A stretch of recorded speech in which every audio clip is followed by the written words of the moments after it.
Hello friends, मैं रेशमा एक बार फिर से अपने YouTube channel Reshma Hindi academy पर आप सभी का हार्दिक स्वागत करती हूँ। आज हम लेकर आए हैं हिंदी अपठित गद्यांश सीटेट प्रैक्टिस सेट 2। इससे पहले हम सीटेट प्रैक्टिस सेट 1 करा चुके हैं, आप लोग उसे देख लीजिए। पैराग्राफ है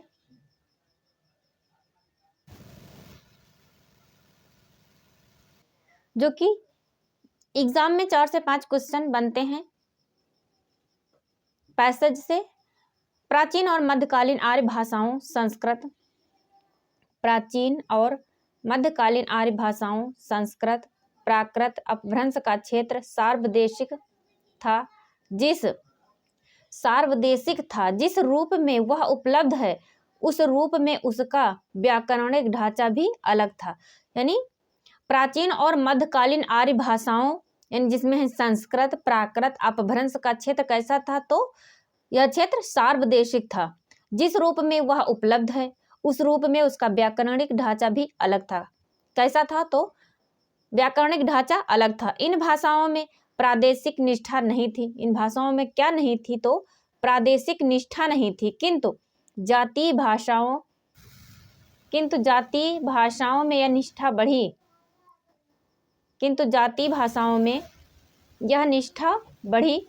संस्कृत से प्राकृत, प्राकृत से अपभ्रंश, नहीं संस्कृत से प्राकृत और प्राकृत से अपभ्रंश और अपभ्रंश से उत्तर भारत की आधुनिक आर्य भाषाओं का विकास हुआ।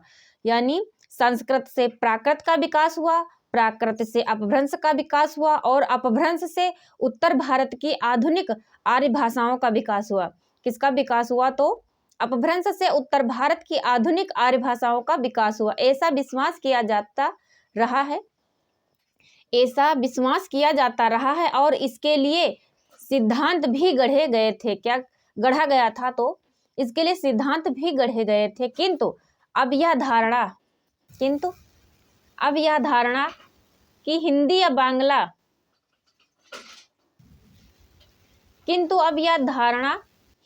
बांग्ला आदि अपभ्रंश से निकली है। किससे निकली है, तो अपभ्रंश से निकली खंडित हो चुकी है। यानी किंतु अब यह धारणा कि हिंदी या बांग्ला आदि अपभ्रंश से निकली खंडित हो चुकी है। जातीय भाषाओं ने संस्कृत और अपभ्रंश से बहुत कुछ लिया है। हिंदी ने उसकी विरासत को सबसे अधिक ग्रहण किया है। विशेष रूप से अपभ्रंश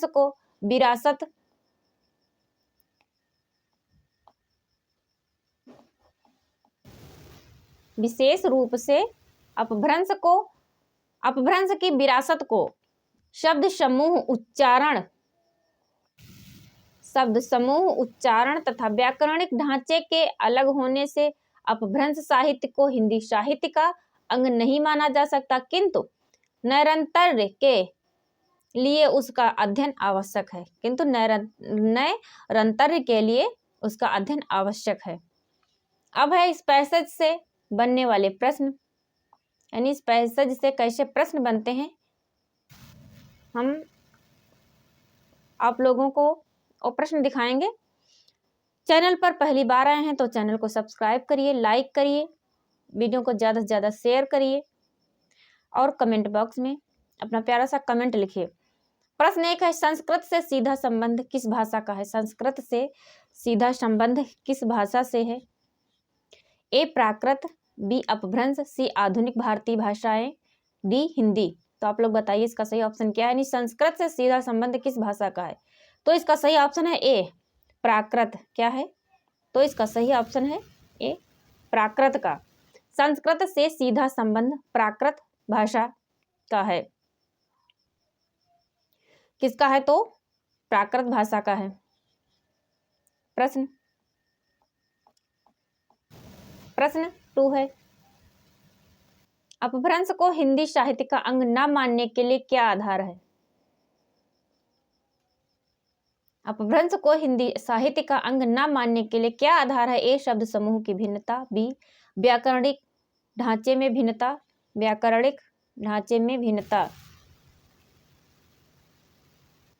उच्चारण में भिन्नता या फिर डी यह सभी। तो अपभ्रंश को हिंदी साहित्य का अंग न मानने के लिए क्या आधार है? तो इसका सही ऑप्शन है डी यह सभी। क्या है? तो इसका सही ऑप्शन है डी यह सभी। प्रश्न 3 है। प्रश्न 3 है, संस्कृत का क्षेत्र किस सीमा तक विस्तृत था? संस्कृत का क्षेत्र किस सीमा तक विस्तृत था? ए प्रादेशिक, बी मध्य देशीय, सी सार्वदेशिक या फिर डी क्षेत्रीय। तो आप लोग बताइए इसका सही ऑप्शन क्या है? इसका सही ऑप्शन क्या है?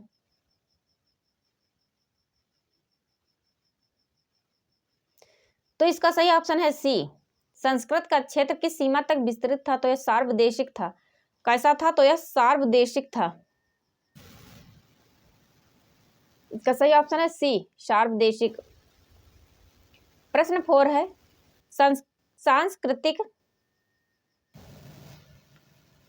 है, सांस्कृतिक नैरंतर्य के लिए किसका अध्ययन आवश्यक है? ए संस्कृत, बी अपभ्रंश, सी प्राकृत या फिर डी हिंदी।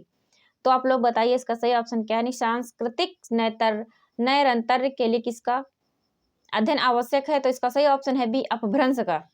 किसका? तो अपभ्रंश का। प्रश्न 5 है। प्रश्न 5 है, गाथा सप्तशती किस भाषा की रचना है? तो गाथा सप्तशती किस भाषा की रचना है? ए प्राकृत, बी संस्कृत, सी हिंदी या फिर डी ब्रजभाषा या फिर डी ब्रजभाषा। तो आप लोग बताइए इसका सही ऑप्शन क्या है? तो गाथी सप्तशती प्राकृत भाषा की रचना है। किसकी है? तो इसका सही ऑप्शन है ए प्राकृत की रचना है, यानी प्राकृत भाषा की रचना है। यह प्राकृत भाषा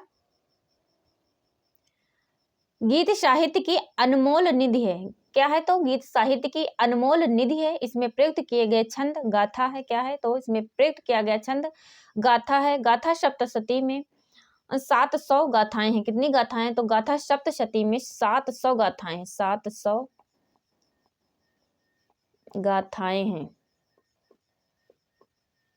गाथाएं हैं। प्रश्न 6 है, शब्द का लोक प्रसिद्ध अर्थ कहलाता है। शब्द का लोक प्रसिद्ध अर्थ कहलाता है। ए वाच्यार्थ, बी लक्ष्यार्थ, सी व्यंग्यार्थ या फिर डी इनमें से कोई नहीं। तो आप लोग बताइए इसका सही ऑप्शन क्या है? निशब्द का लोक प्रसिद्ध अर्थ कहलाता है। तो इसका सही ऑप्शन है ए वाच्यार्थ। क्या है? तो वाच्यार्थ। क्या है? तो वाच्यार्थ। वाच्यार्थ वह है जो शब्दों के नियत या मूल धर्म द्वारा ही प्रकट होता है, यानी शब्दों के मूल अर्थ द्वारा ही प्रकट होता है। उसे क्या कहते हैं? वाच्यार्थ कहते हैं। प्रश्न 7 है, रीतिरात्मा काव्य से उक्त की आचार्य है। उक्ति किस आचार्य की है? रीतिरात्मा काव्य से उक्त किस आचार्य की है?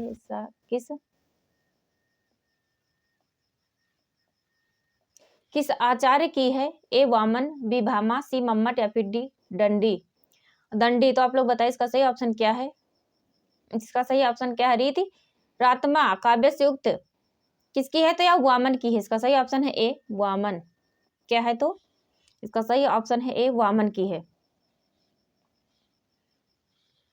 वामन की है। प्रश्न 8 है।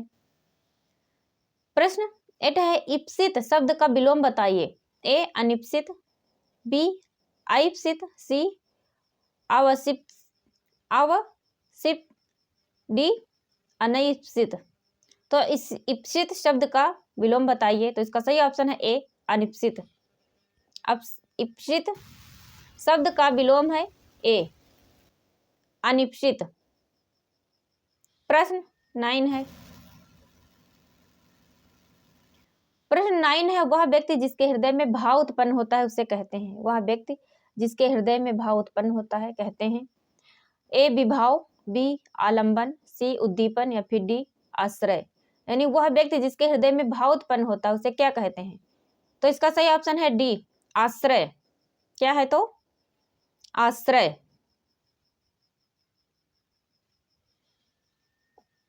प्रश्न 9 का उत्तर है डी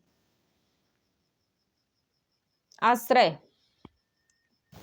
प्रश्न 10 है, संचारी भावों की संख्या है। संचारी भावों की संख्या है ए 33, बी 32, सी 33, डी 35, यानी संचारी भावों की संख्या है।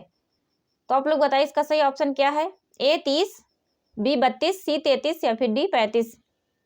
तो संचारी भावों की संख्या है 33। कितनी है तो 33, जिसमें है हर्ष, विषाद, त्रास, लज्जा, ग्लानि, चिंता, शंका, असूया, अमर्ष, मोह, गर्व, उत्सुकता, उग्रता, चपलता, दीनता, जड़ता, आवेग, निर्वेद, धृति, मति, विबोध, वितर्क, आलस्य, निद्रा, स्वप्न, स्मृति, मद, उन्माद, औहित्या, अपस्मार, व्याधि, मरण आदि संचारी भाव हैं। क्या है तो संचारी भाव है। तो इसका सही ऑप्शन है सी 33। दध्योदय शब्द में कौन सी संधि है? दध्योदय शब्द में कौन सी संधि है? ए अयादि संधि, बी दीर्घ संधि, सी यड़ संधि या फिर डी वृद्धि संधि। तो आप लोग बताइए दध्योदय संधि में शब्द में कौन सी संधि है? तो इसका सही ऑप्शन है सी यड़ संधि। दध्योदय शब्द का संधि विच्छेद होगा दधि, दधि प्लस ओदन, दधि प्लस ओदन। क्या होगा तो दधि प्लस ओदन होगा। प्रश्न 12 है, सामने शेर को दहाड़ता देखकर मेरे प्राण सूख गए। यानी सामने शेर को दहाड़ता देखकर मेरे प्राण सूख गए रेखांकित मुहावरे का अर्थ है ए नजदीक आना, बी बड़ी मुसीबत आना, सी साहसी होना या फिर डी बहुत डर जाना। तो आप लोग बताइए इसका सही ऑप्शन क्या है? यानी सामने शेर को दहाड़ता देखकर मेरे प्राण सूख गए, रेखांकित मुहावरे का अर्थ है। तो इसका सही ऑप्शन है डी बहुत डर जाना, यानी प्राण सूख गए मतलब बहुत डर जाना। प्रश्न 13 है, अध्यापक ने मुझे 4 पुस्तकें दी। वाक्य में 4 किस प्रकार का विशेषण है? अध्यापक ने मुझे 4 पुस्तकें दी, वाक्य में 4 किस प्रकार का विशेषण है? आप लोग यदि चैनल पर पहली बार आए हैं तो चैनल को सब्सक्राइब करिए, वीडियो पसंद आए तो इसे लाइक करिए, चैनल को ज्यादा से ज्यादा सब्सक्राइब करिए और कमेंट बॉक्स में अपना एक प्यारा सा कमेंट लिखिए। अध्यापक ने मुझे 4 पुस्तकें दी, वाक्य में 4 किस प्रकार का विशेषण है? ए संख्यावाचक विशेषण, बी गुणवाचक विशेषण, सी सार्वनामिक विशेषण या फिर डी परिमाणवाचक विशेषण। तो 4 पुस्तकें दी यानी यहाँ संख्या काउंट हो रही है। क्या काउंट हो रहा है? तो यहाँ संख्या काउंट हो रही है।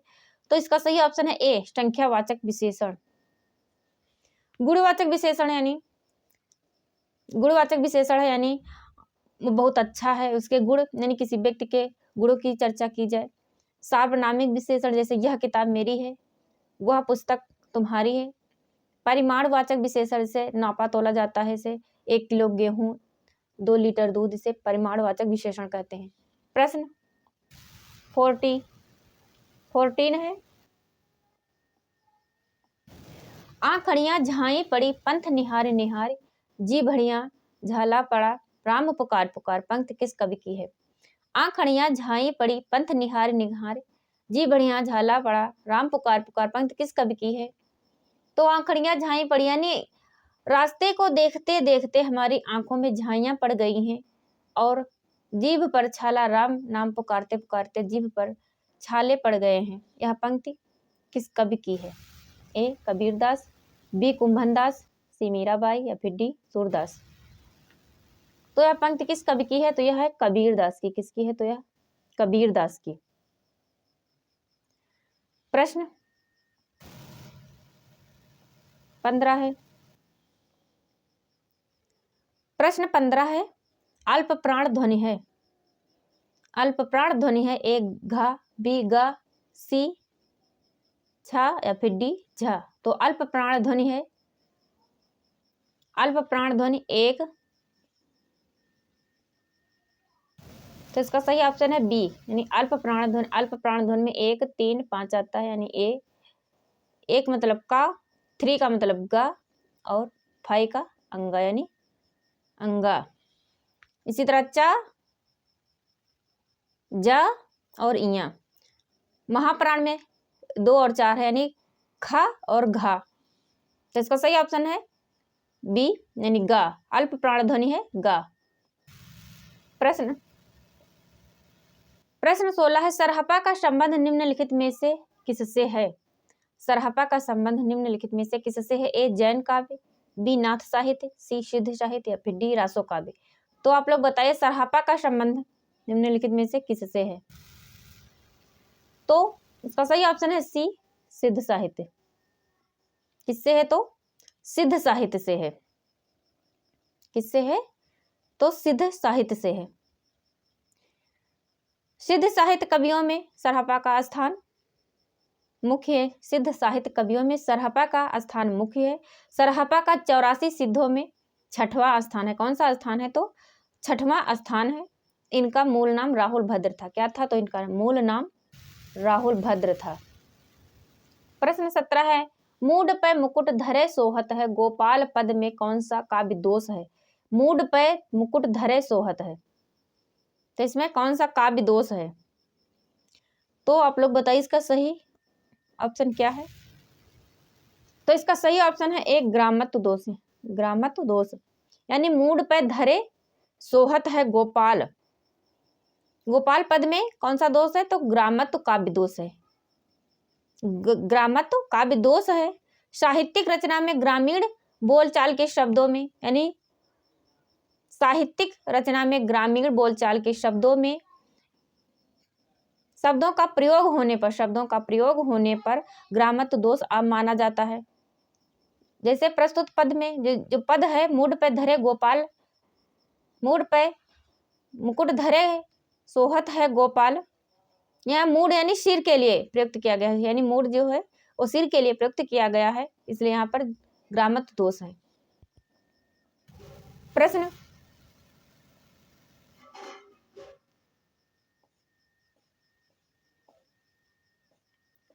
18 है, अमृतलाल नागर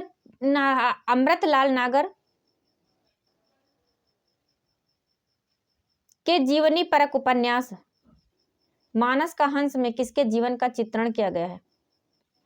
अमृतलाल नागर के जीवनी परक उपन्यास में मानस का हंस में किसके जीवन का चित्रण किया गया है? ए सूरदास, बी तुलसीदास, सी रैदास या फिर डी मीराबाई। तो आप लोग बताइए इसका सही ऑप्शन क्या है? तो अमृतलाल नागर का जो जीवनी परक उपन्यास है मानस का हंस, उसमें यानी तुलसीदास के जीवन का चित्रण किया गया है। किसका चित्रण किया गया है? तो तुलसीदास के जीवन का चित्रण किया गया है। यह उपन्यास 1972 ईस्वी में प्रकाशित हुआ था। कब प्रकाशित हुआ था? तो 1972 ईस्वी में प्रकाशित हुआ था। इस उपन्यास में तुलसीदास का जो स्वरूप चित्रित किया गया है, नहीं जो स्वरूप चित्रित किया गया है वह सहज मानव का रूप है। कैसा है? तो वह सहज मानव का रूप है। प्रश्न 19 है, क्या क्या होगा साथ में क्या बताऊं, है ही क्या हाँ आज जो मैं जताऊं, तो भी तुली पुस्तिका और बीड़ा, चौथी मैं हूं पांचवी तू प्रवीणा। उक्त पद में कौन सा छंद है?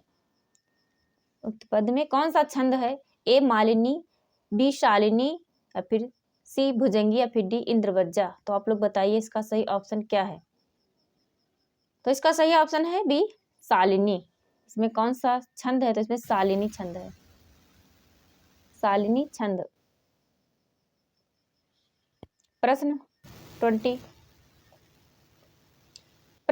है, भरत मुनि के रस सूत्र में निम्नलिखित में से किसका उल्लेख नहीं किया गया है? ए अस्थाई भाव, बी शांत रस, सी अनुभाव या फिर डी व्यभिचारी भाव। तो आप लोग बताइए इसका सही ऑप्शन क्या है? तो भरत मुनि के रस सूत्र में निम्नलिखित में से किस का उल्लेख नहीं किया गया है? तो इसका सही ऑप्शन ए अस्थाई भाव का उल्लेख नहीं किया गया है। किसका नहीं किया गया? तो अस्थाई भाव का उल्लेख नहीं किया गया है। यानी विभावानुभाव, व्यभिचारी भाव, विभावानुभाव व्यभिचारी, संयोगाद, सनिष्पत्ति, यानी विभाव, अनुभाव और संचारी भाव, संयोग से रस की निष्पत्ति होती। क्या होती? तो संयोग से रस की निष्पत्ति होती है। इसमें अस्थाई भाव का स्थान नहीं दिया गया है। प्रश्न 21 है, प्राथमिक स्तर पर छात्रों की भाषाई क्षमताओं का विकास करने का अर्थ है ए भाषिक नियमों पर अधिकार, सी भाषिक संरचनाओं पर अधिकार, या फिर सी भाषा प्रयोग की कुशलता पर अधिकार, या फिर डी भाषा अनुकरण की कुशलता पर अधिकार। यानी प्राथमिक स्तर पर बच्चों की भाषाई क्षमताओं का विकास करने का अर्थ है, यानी प्राथमिक स्तर यानी छोटे छोटे बच्चे 3 से 5-6 ईयर के बच्चे जो होते हैं, वो प्राथमिक स्तर पर बच्चों की यानी छात्रों की जो भाषाई क्षमता है का विकास करने का अर्थ है। तो आप लोग बताइए इसका सही ऑप्शन क्या है। तो इसका सही ऑप्शन है भाषा प्रयोग की कुशलता पर बल। क्या है? तो भाषा प्रयोग की कुशलता पर बल। प्रश्न 22 है, भाषा कौशल की शिक्षण विधि है। प्रश्न 22 है, भाषा कौशल की शिक्षण विधि है ए अनुकरण विधि, बी सामूहिक विधि, सी भाषा प्रयोगशाला, या फिर डी सभी, या फिर डी सभी। यानी भाषा कौशल की शिक्षण विधि है, तो इसका सही ऑप्शन है सभी। भाषा कौशल की जो शिक्षण की विधियां हैं अनुकरण विधि, सामूहिक विधि तथा प्रयोगशाला विधि हैं, यानी ये सभी हैं। प्रश्न 23 है, देखो और लिखो शिक्षण विधि प्रयुक्त करते हैं ए निबंध रचना में, बी शुद्ध अभिव्यक्ति में, सी मौखिक रचना में, या फिर डी सभी में। तो आप लोग बताइए इसका सही ऑप्शन क्या है। यानी देखो और लिखो शिक्षण विधि में प्रयुक्त विधि है, तो इसका सही ऑप्शन है ए निबंध रचना में। क्या है? तो ए निबंध रचना में। प्रश्न 24 है, वह कौन सा वाचन है जो गद्य में प्रयुक्त होता है परंतु पद्य में नहीं होता है। वह कौन सा वाचन है जो गद्य में प्रयुक्त होता है परंतु पद्य में नहीं होता है। ए मौन वाचन, बी आदर्श वाचन, या फिर सी अनुकरण वाचन, या फिर डी समवेत वाचन। तो आप लोग बताइए इसका सही ऑप्शन क्या है। तो इसका सही ऑप्शन है ए मौन वाचन। क्या है? तो ए मौन वाचन। यानी वह कौन सा वाचन है जो गद्य में प्रयुक्त होता है परंतु पद्य में नहीं। यानी गद्य को आप मौन वाचन करके पढ़ सकते हैं लेकिन पद्य को नहीं पढ़ सकते। पद्य को एक लय में पढ़ा जाता है। किसमें पढ़ा जाता है? तो एक लय में, भाव से पढ़ा जाता है, यानी एक लय में भाव से पढ़ा जाता है। प्रश्न 25 है, कविता शिक्षण का प्रमुख अंग है ए भावबोध, बी शब्दार्थ बोध, सी सरलार्थ बोध, या फिर डी पठन बोध। तो आप लोग बताइए इसका सही ऑप्शन क्या है। कविता शिक्षण का प्रमुख अंग है, तो इसका सही ऑप्शन है ए भावबोध। क्या है? तो भावबोध, यानी कविता जिस भाव से लिखी जाती है तथा उसी भाव से पढ़ी जाती है। कविता जिस भाव से लिखी जाती है तथा उसी भाव से पढ़ी जाती है, तो कविता शिक्षण का प्रमुख अंग है भावबोध। क्या है? तो भावबोध। प्रश्न 26, छोटे बालकों की कल्पना शक्ति का विकास करने का सर्वाधिक उपयुक्त माध्यम है ए परियों की कहानियां, बी पौराणिक कथाएं, सी रसानुभूति की कविताएं, या फिर डी महापुरुषों की जीवनियां। यानी छोटे बालकों की कल्पना शक्ति का विकास करने का सर्वाधिक उपयुक्त माध्यम है, तो इसका सही ऑप्शन है ए परियों की कहानियां। यानी छोटे छोटे बच्चों को परियों की कहानियां बहुत लुभावनी लगती हैं, उन्हें पसंद आती हैं। तो छोटे बालकों की कल्पना शक्ति यानी कल्पना शक्ति का विकास करने के लिए सबसे उपयुक्त माध्यम है परियों की कहानियां सुनाना। प्रश्न निर्देश प्रश्न संख्या 27 से 30 यानी 30 तक नीचे दिए गए पद्यांश को पढ़कर पूछे गए प्रश्नों के सर्वाधिक उपयुक्त उत्तर वाले विकल्प का चयन कीजिए। द्वार खोल गृह के कर्णों से आंगन भर, बैठा या हेमंत प्रातः नीरव पृथ्वी पर, नयन मूंद रवि की कोमल करणों को तपता, आने वाले प्रिय वसंत के स्वप्न देखता, अब उनके आगे चुपचाप खड़े वृक्षों पर, भर आएंगे पल्लव गुंजित होगा मरमर, जब उसकी बंसी उसके अधरों से लगकर भर देगी पलकों की लहरों से पवनों को।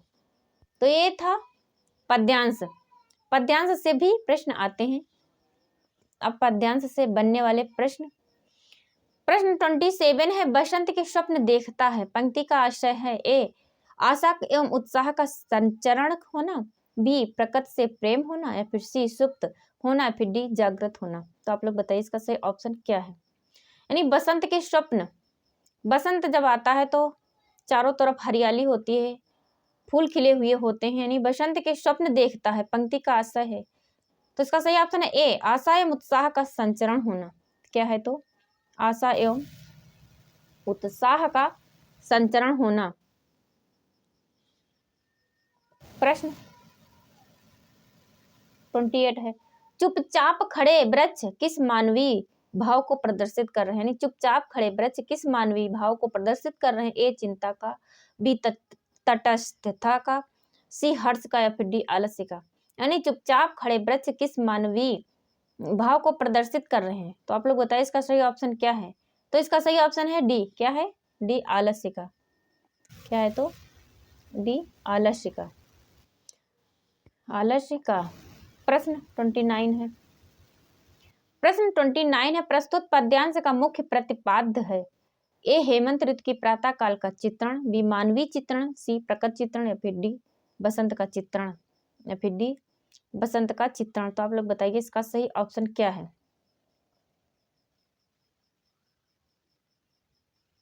तो इसका सही ऑप्शन है बी। क्या है तो इसका सही ऑप्शन है बी मानवीय चित्रण। क्या है तो मानवीय चित्रण। यानी यहाँ हेमंत ऋतु तथा सूर्य की किरणों का मानवीय रूप में चित्रण किया गया है।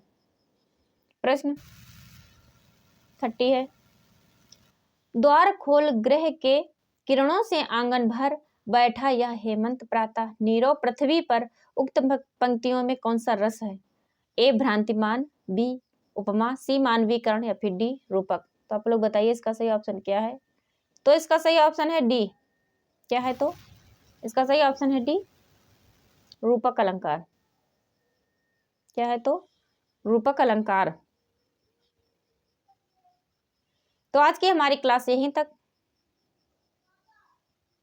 फिर मिलते हैं नेक्स्ट क्लास में किसी नेक्स्ट टॉपिक के साथ। तब तक के लिए थैंक यू।